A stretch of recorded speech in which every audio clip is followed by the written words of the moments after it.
On a damp autumn morning in the English countryside in 1899, a lanky 15-year-old girl walked alone through the ivy-draped gardens of Allenswood Academy. The air smelled of wet earth and chrysanthemums. Her name was Anna Eleanor Roosevelt, though she never used the first name. She had been sent here from America, a shy, awkward orphan, and in this gentle, progressive school run by Marie Sylvester, she began to discover her own voice. The mist hung low over the playing fields, and the sound of her footsteps on the gravel was the only rhythm she needed. She had not known such quiet confidence before. Born in 1884 into the wealthy and prominent Roosevelt family of New York, Eleanor lost her mother to diphtheria when she was 8, and her beloved father, Elliot, to alcoholism and a seizure less than 2 years later.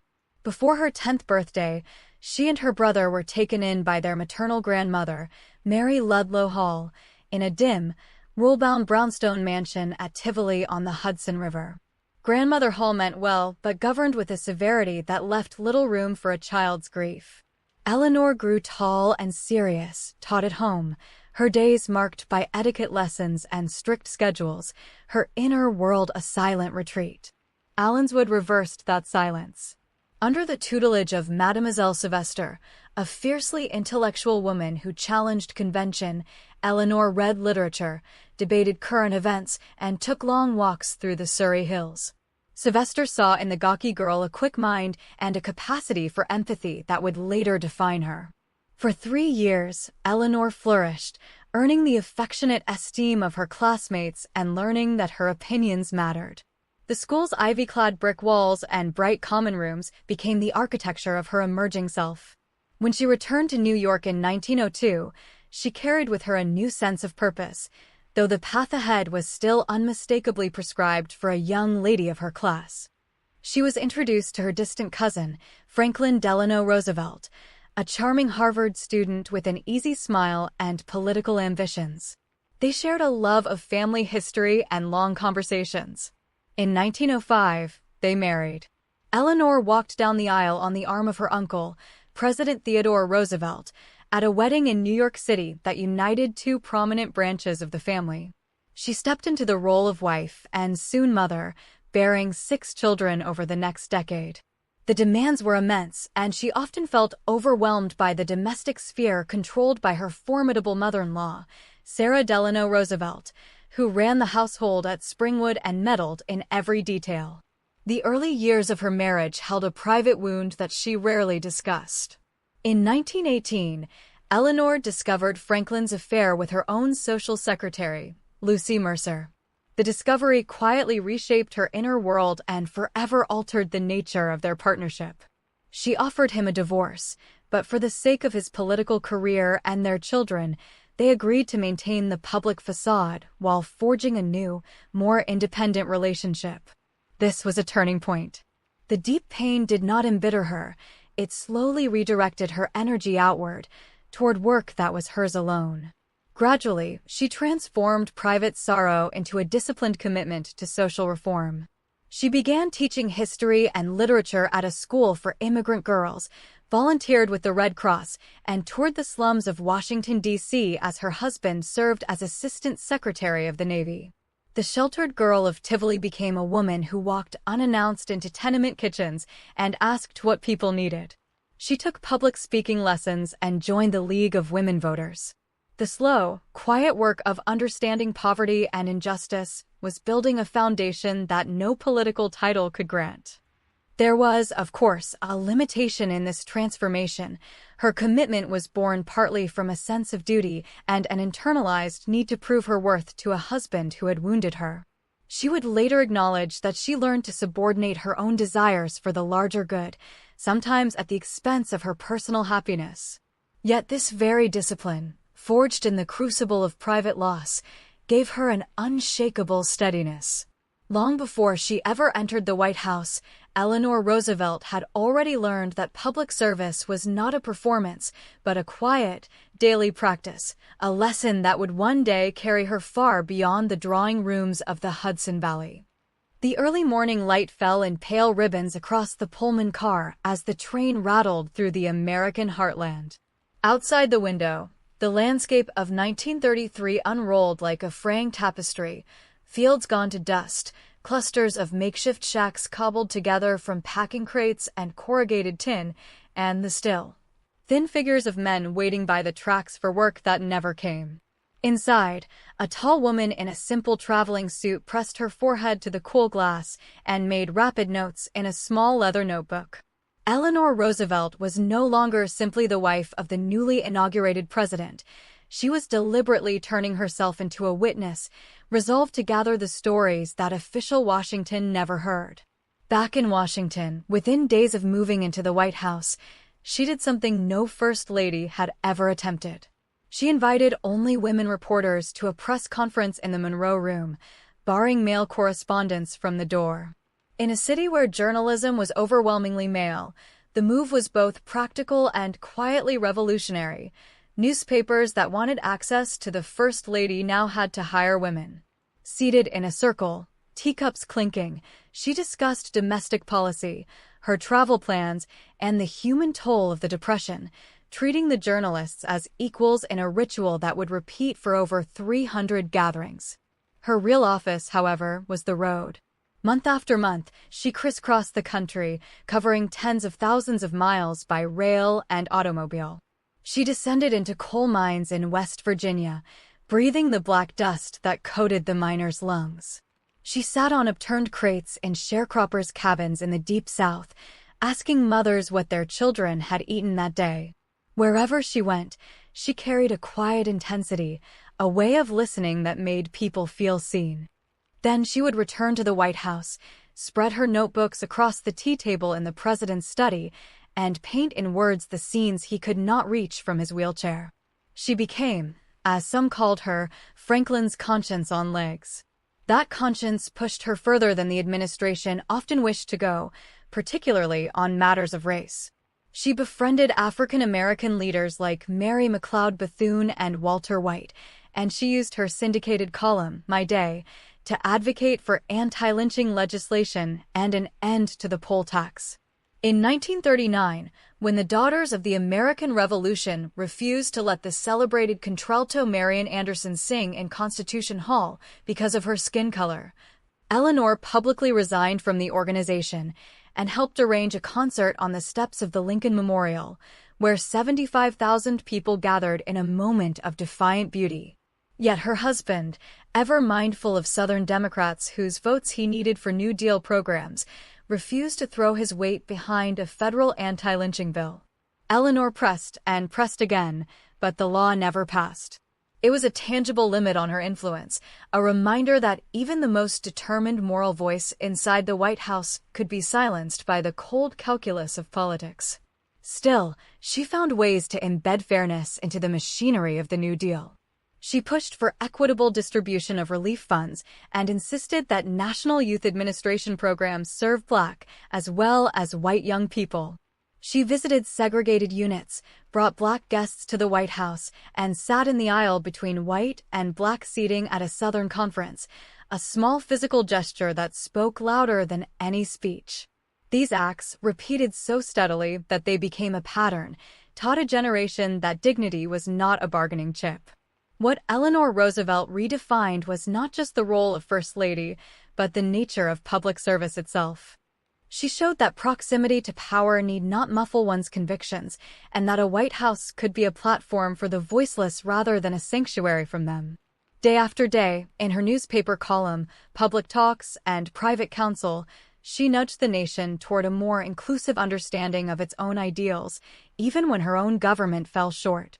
Evening would find her back at her desk in the White House residence, a single lamp burning, the typewriter keys clacking into the quiet hours. Piles of correspondence from desperate Americans covered the blotter. She answered as many as she could in her own hand. Outside, the city slept, and the long shadows of the Depression still lay across the country. But inside that pool of lamplight, a different kind of reconstruction was underway, one letter, one visit, one stubborn question at a time. The First Lady, who had once been a lonely child, was now writing a new script for what a life in history could be.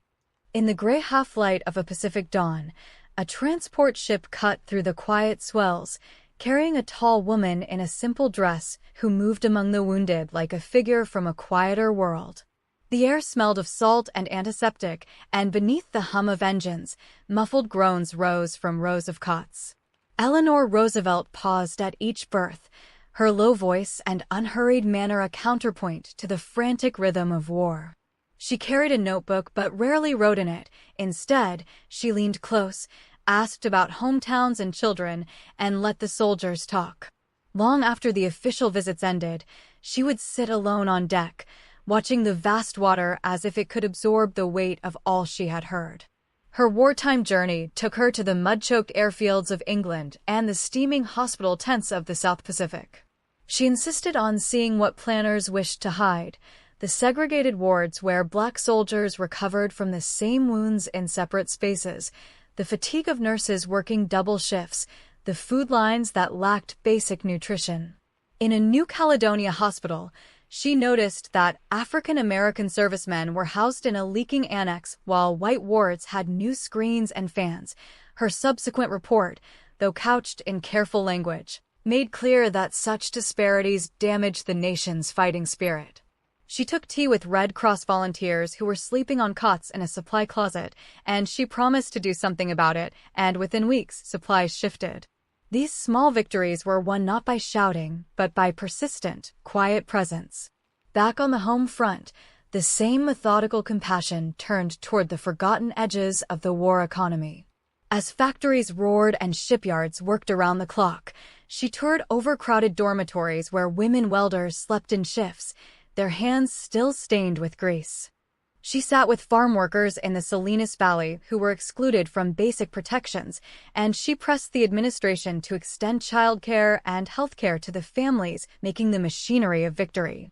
Meanwhile, the plight of Europe's refugees reached her through letters and intercepted reports. She chaired committees that tried to open U.S. doors just to crack wider, often finding herself out ahead of the State Department's glacial caution. The labor was quiet and invisible, memos, late-night calls, carrying impossible stories to a husband absorbed by war. Yet there was one chapter where her voice faltered and her private convictions ran aground against the hard shore of wartime authority. In early 1942, as fear and prejudice swept the West Coast after Pearl Harbor, President Roosevelt signed Executive Order 9066, authorizing the removal of over 100,000 Japanese Americans from their homes. Eleanor learned of the order as the ink dried and immediately understood its cruelty. In notes and meetings with Franklin, she argued passionately, calling it a betrayal of the nation's values. She urged restraint, reminded him these were American families who had broken no law. Her words were direct, even sharp. These people are not aliens, they are Americans. But the military advisors and the political winds were formidable. California was gripped by hysteria, and the president chose what he saw as strategic necessity. Here lay the central tension of her wartime role. The most visible conscience of the nation chose, in this instance, to defer publicly to executive authority. She did not resign. She did not denounce the policy from a podium. Instead, she visited the camps, but only after they were established, and wrote about the need for better conditions, not about the injustice of the confinement itself. She praised the loyalty of Japanese American soldiers while omitting the stain of their families' incarceration. It was a calculated silence, born of a fear that public opposition might fracture a wartime administration and that she could do more good by staying inside. The compromise sat uneasily with her, a shadow that trailed her for years. She later called it a mistake she wished could be undone, an admission that revealed the limits of her influence and the honesty of her self-examination. To understand Eleanor Roosevelt fully is to see her not as a flawless icon, but as a person who navigated impossible choices, sometimes failing the very principles she championed. The war years proved that her moral authority, though immense, was not absolute. It was always contingent on the willingness of those in formal power to listen. Yet, even in the shadow of that limitation, she persisted. The same hands that noted Baroque conditions later drafted the language of universal rights. She learned the architecture of exclusion so intimately in those wards and camps that she spent the rest of her life dismantling it. On the train from Warm Springs after Franklin's death, she watched the landscape pass, her reflection in the window a tired but determined face that would carry all she had seen into the next arena. In the hushed stillness of a Washington spring, the dogwoods were in full bloom, their white petals drifting onto the lawns of the White House like quiet snow. Yet inside the rooms where Eleanor Roosevelt had lived for 12 years, the air was thick with absence. Franklin was gone. The man she had married, whose political life she had sustained through paralysis and war, had died at Warm Springs in April 1945. In the days that followed, she retreated to her cottage at Valkill, moving through the simple routines of packing and sorting, the light falling across half-empty bookshelves. Many assumed that at 61, she would now fade into a dignified widowhood. But grief, for Eleanor, had always been a catalyst, not a conclusion. One afternoon, a call came from President Harry Truman. He asked her to serve on the first United States delegation to the new international organization that was to hold its inaugural meeting in London. Though she had never held a formal diplomatic post, she recognized the moment for what it was, a threshold between the shattered world and a fragile hope. She accepted, understanding that she carried with her not just her own convictions, but the memory of a husband who had envisioned a peaceful post-war order. The papers carried the news with surprise, but to those who knew her, it was entirely logical. Arriving in London, she stepped into the cold, cavernous halls of Church House, Westminster, where the General Assembly first convened. The building's Gothic arches and dim corridors bore the scars of wartime blackout paint, and the smell of damp wool coats filled the committee rooms. Her male colleagues on the delegation, seasoned diplomats and State Department officials, greeted her with courteous distance. They assigned her to what they considered a minor backwater, Committee 3, which dealt with humanitarian, social, and cultural questions. It was a soft exile, rooted in the assumption that a former First Lady might safely occupy herself with charitable matters, far from the hard edges of security and power. Eleanor did not protest. Instead, she did what she had always done. She went to work. She began to read every report, every desperate telegram from refugees and stateless families crowding makeshift camps across Europe. She sat through testimony, her knitting needles clicking softly as she listened to stories of displacement that filled the committee room with a heavy, sorrowful quiet. In these accounts of loss, she recognized something universal, the stubborn desire for dignity, for a return not just to home, but to recognition. She visited displaced person settlements, the cold wind whipping her coat as she walked among rows of tents, speaking to women and children in the low, unhurried voice that had once reassured coal miners and sharecroppers. Slowly, the men on the delegation began to notice that the minor committee was generating more attention than the major ones. Journalists gravitated to Eleanor's sessions, drawn by her plain-spoken moral clarity. When she rose to speak, the room fell still. She did not orate with grand gestures. She reasoned, her words as steady as lamplight, insisting that the rights of individuals must transcend the boundaries of states. Her quiet authority forced the delegation to grant her a more prominent role. The limitation was clear. She was still a woman operating in a diplomatic world built by and for men, often given only as much space as they were willing to cede. But she had learned, over a lifetime, to turn marginal ground into solid footing. By the time the General Assembly established a permanent Human Rights Commission, Eleanor was the natural choice to represent the United States. And when the commission first met, her fellow delegates, including representatives from nations suspicious of Western intentions, elected her as their chair. It was a remarkable transformation. The widow who had arrived in London wrapped in private sorrow now stood at the center of a global conversation, entrusted with guiding the creation of a document that would articulate, for the first time, the fundamental rights belonging to every person.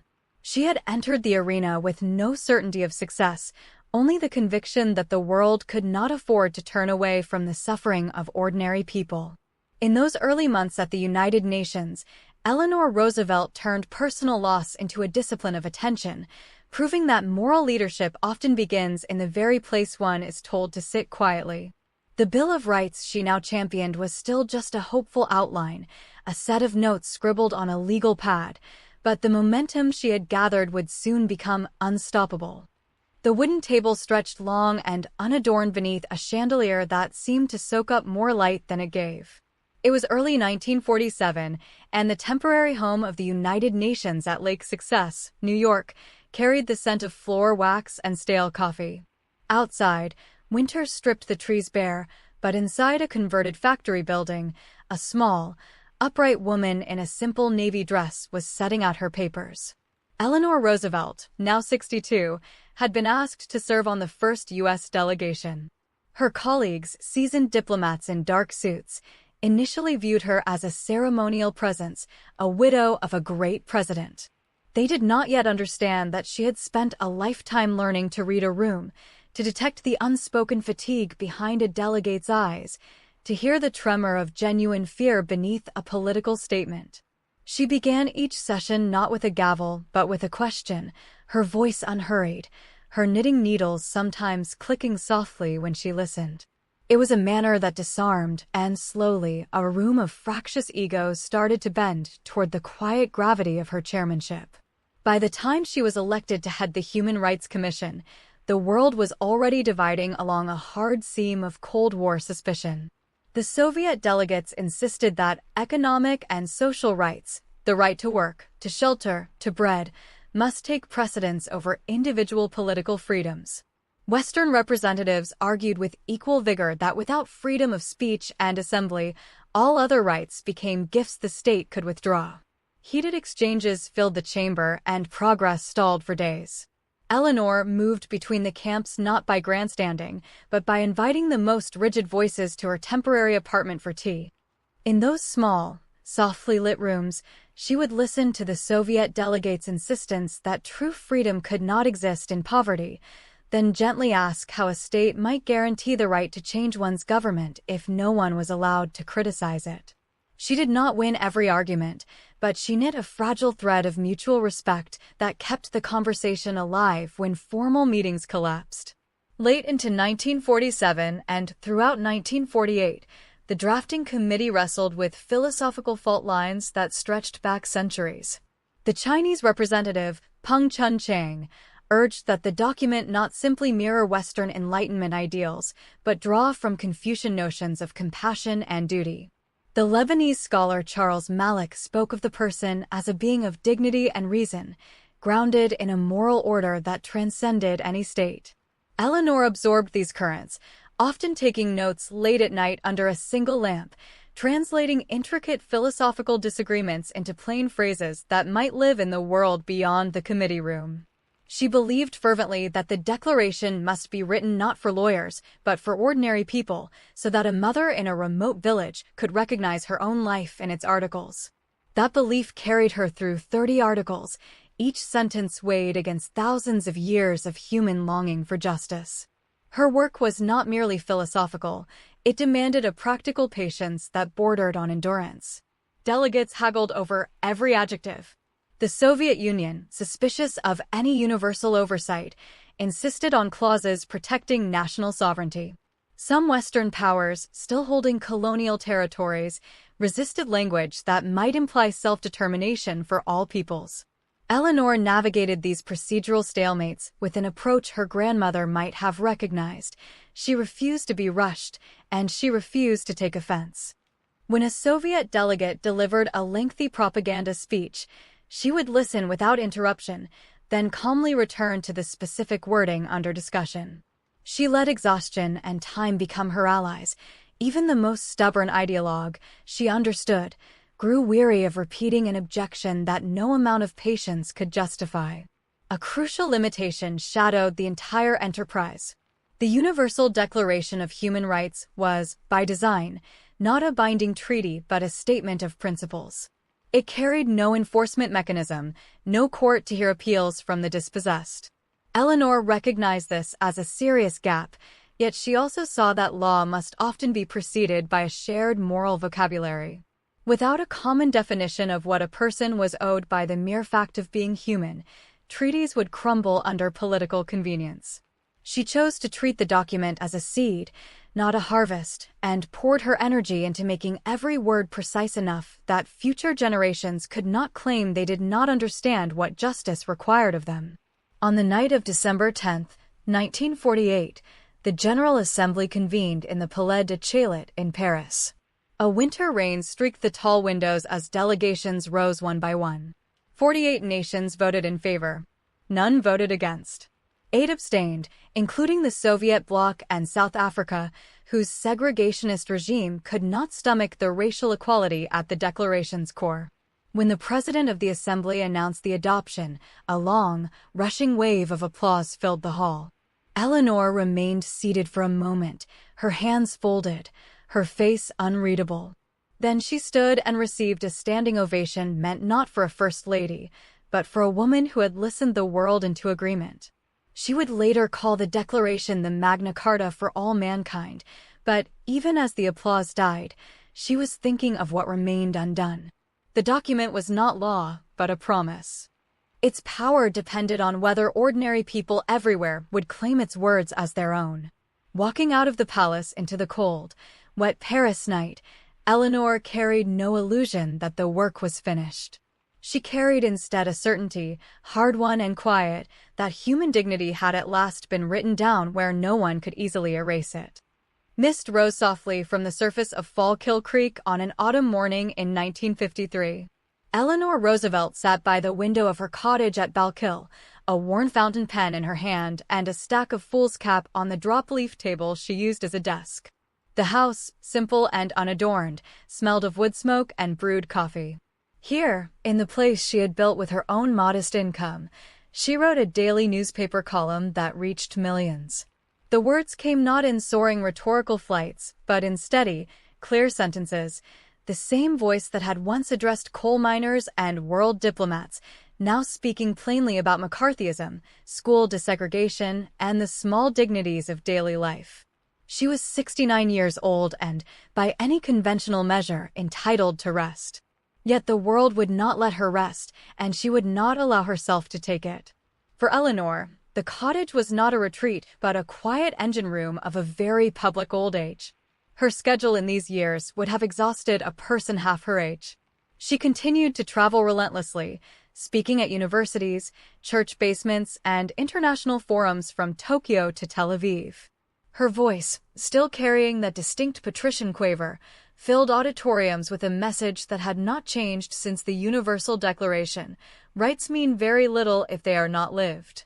Audiences watched a woman in her 70s climb onto a stage without assistance, set her glasses on her nose, and speak for an hour without notes about the dignity of labor, the immorality of racial segregation, and the unfinished business of peace. Young people, especially, were drawn to her absolute refusal to be cynical. She maintained that hope was a discipline, not a feeling, and that every morning carried the obligation to begin again. In 1961, President John F. Kennedy appointed her to chair the Presidential Commission on the Status of Women. At 77, she gathered lawyers, labor leaders, and educators around yet another committee table.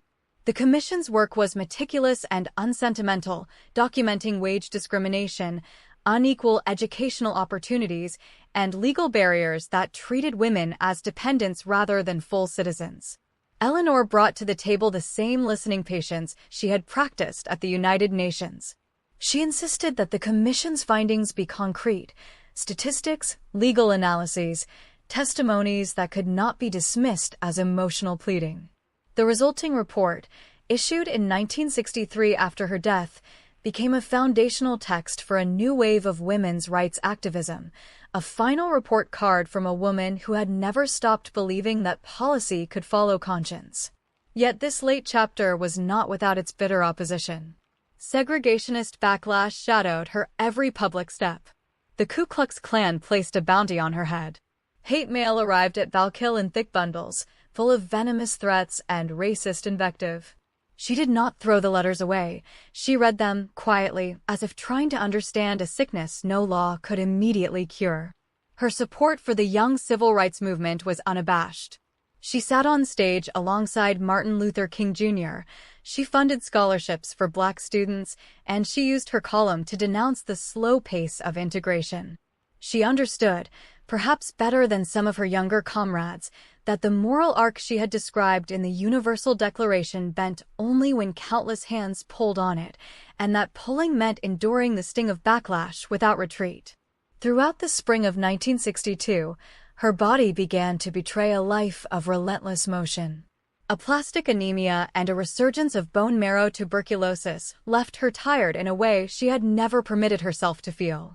She continued to write, dictating her column from a hospital bed, the words still precise, still pressing toward justice.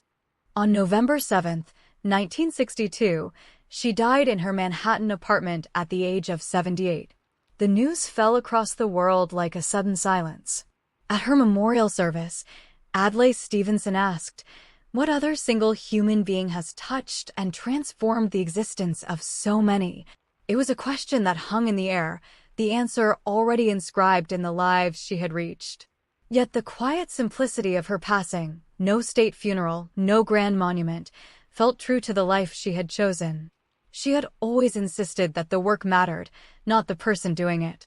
Death did not dim her influence, it clarified it.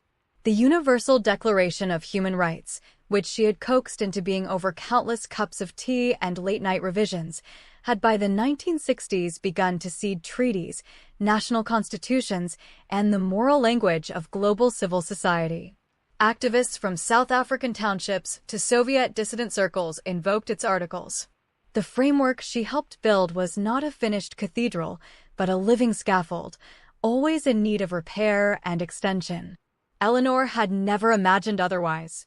She had seen human dignity not as a fixed point, but as a direction, and she trusted that future generations would carry the compass she had helped to forge. In the decades since, her legacy has proven remarkably resilient because it is not made of marble. It lives in the conscientious objections of prisoners of conscience, in the slow, grinding work of human rights commissions, in the ordinary courage of women who run for office because a 77-year-old widow once showed them how.